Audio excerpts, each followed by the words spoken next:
O S&P 500 continua em máximos históricos e o economista já subiu o alvo para 8.400 pontos. Já o Michael Burry, como seria de esperar, ele reforçou as posições contra a subida da inteligência artificial, mas, infelizmente para ele viu todas as ações que atacou dispararem ao mesmo tempo. As ações da SpaceX subiram quase 40% em 5 sessões e acrescentaram mais de 550 mil milhões em valor de mercado. E o CoreWeave disparou 14% depois de duplicar as receitas com a procura de infraestruturas de AI. Já a inflação nos Estados Unidos arrefeceu para 3,4% e a probabilidade da Fed não mexer os juros em setembro saltou para 64%. Portanto, temos tudo isto e muito mais neste PT Market News e aproveito para agradecer à Frame24 por apoiar este vídeo. Então vamos começar pelo estado do mercado, em que o S&P 500 manteve-se perto de máximos históricos e o otimismo continua a alimentar novos alvos, porque temos um economista que subiu a projeção para o fim do ano do índice a 8.400 pontos, que é acima dos 8.250 que eram esperados. A justificação assenta em expectativas de lucros a subir depressa e num movimento ascendente liderado pelos resultados das empresas. Estrategistas dizem que uma quebra acima do máximo de 5 de agosto poderia desencadear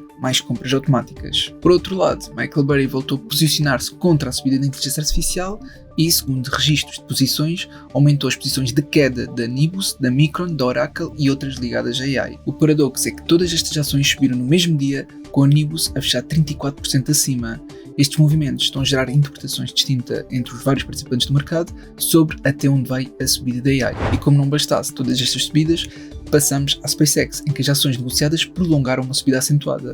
Somaram quase 40% em 5 sessões e mais de 550 mil milhões em valor de mercado desde 6 de agosto. O impulso surge depois da Starlink lançar mais satélites e da base de subscritores ter duplicado no último ano. Uma previsão otimista da Morgan Stanley e um pequeno short squeeze ajudaram a acelerar o movimento. Sobre a CoreWeave, que é uma fornecedora de infraestruturas para inteligência artificial, apresentou o seu melhor trimestre de sempre. As receitas mais que duplicaram, a subir 102% para cerca de 2,58 mil milhões de dólares, que é acima do esperado.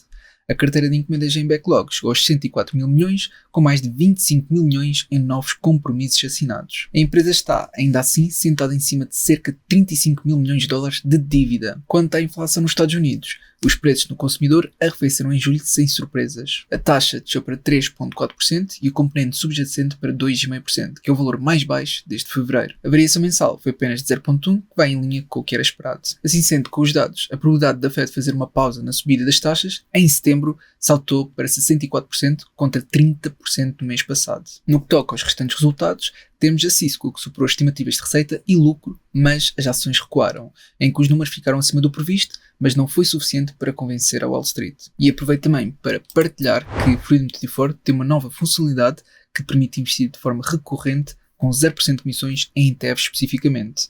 Portanto, eles também têm outros instrumentos financeiros, como ações e obrigações, em bolsas como a Nasdaq e a New York Stock Exchange, entre outras ferramentas que pode auxiliar na respectiva análise. Continuando nas empresas, temos a Cerebras Systems, que caiu 14% depois do segundo relatório trimestral desde a entrada em bolsa. A empresa reportou receita acima do esperado e subiu a projeção para o ano, mas isso não travou a queda. E a Super Microcomputer subiu com uma forte previsão de vendas, mas alguns analistas questionam quanto tempo dura este ritmo de crescimento. Já a Nubius juntou-se ao entusiasmo em torno das empresas de nuvem dedicadas a AI, com resultados positivos, porque fechou 34% acima do mesmo dia, um dos maiores saltos entre as ações do setor. A Tencent viu as despesas dispararem e defendeu retornos potencialmente superiores no investimento em AI, em que as ações estavam a cair 26% no ano, com concorrência intensa na China e receios sobre o aumento dos gastos. E até a TSMC, que é a maior fabricante de chips do mundo, viu as vendas subirem 45% com a procura ligada à inteligência artificial. Esta empresa produz chips para clientes como a Nvidia e Google, o que torna as contas no medidor de saúde do setor. Contudo, os investidores institucionais estão a reduzir a exposição à tecnologia dos Estados Unidos. Segundo o Goldman Sachs, venderam 21,6 mil milhões de dólares em futuros da Nasdaq numa só semana, que é o maior valor de sempre. Por outro lado, um pequeno grupo de ações domina agora a negociação do mercado americano, em que a Nvidia é a mais transacionada, com 3% do volume total do ano, seguida pela Micron, Tesla e SanDisk. E além disso, os ETFs alavancados estão a ganhar peso desproporcional, em que representam apenas 1% da indústria global, mas já valem um recorde de 16% do volume diário de negociação. Já o rendimento por dividendos do S&P 500 caiu para 1,04%, que é o valor mais baixo de sempre. O peso crescente das grandes tecnológicas, que pagam poucos ou nenhum de dividendos, ajuda a explicar a descida. E o Fundo Soberano da Noruega, que é o maior do mundo, avisa que seguem tempos mais difíceis. porque depois de um primeiro semestre recorde, o gestor não espera que os retornos extraordinários continuem. E noutras novidades, a SEC prepara-se para permitir que grandes ações americanas negociem 24 horas por dia na blockchain. A chamada isenção de inovação permitiria versões tokenizadas de ações, como a Apple e a Nvidia, sem registro completo. Passando ao panorama económico mundial, o déficit orçamental dos Estados Unidos voltou a bater recordes, em que o país registrou um déficit de 432 mil milhões de dólares em julho, que é o maior de sempre para o mês, que é mais de 48% do que há um ano.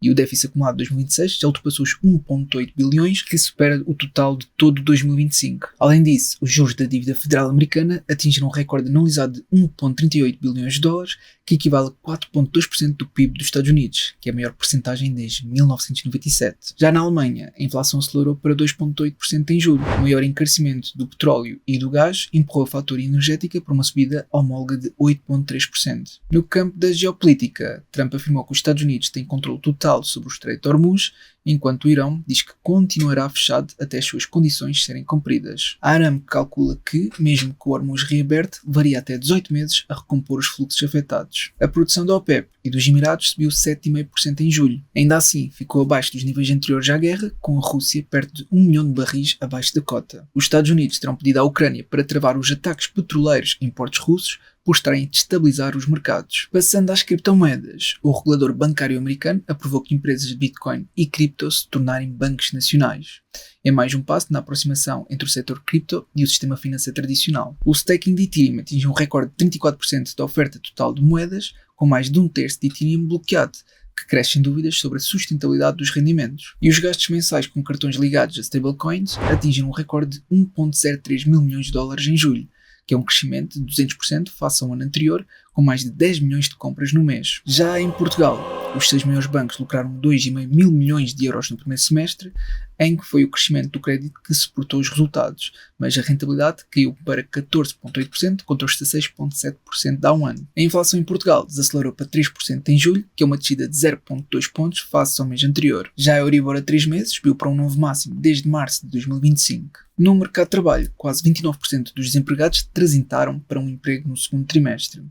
Ainda assim, mais de metade dos que estavam sem trabalho no primeiro trimestre permaneceram nesse estado. O governo garante clareza e transparência absoluta na compra de 3 fragatas a uma empresa italiana, em que o negócio ronda os 3,9 mil milhões de euros e é apresentado como investimento para as próximas décadas. Entretanto, a Gold Energy tornou-se a segunda maior comercializadora de eletricidade no mercado residencial.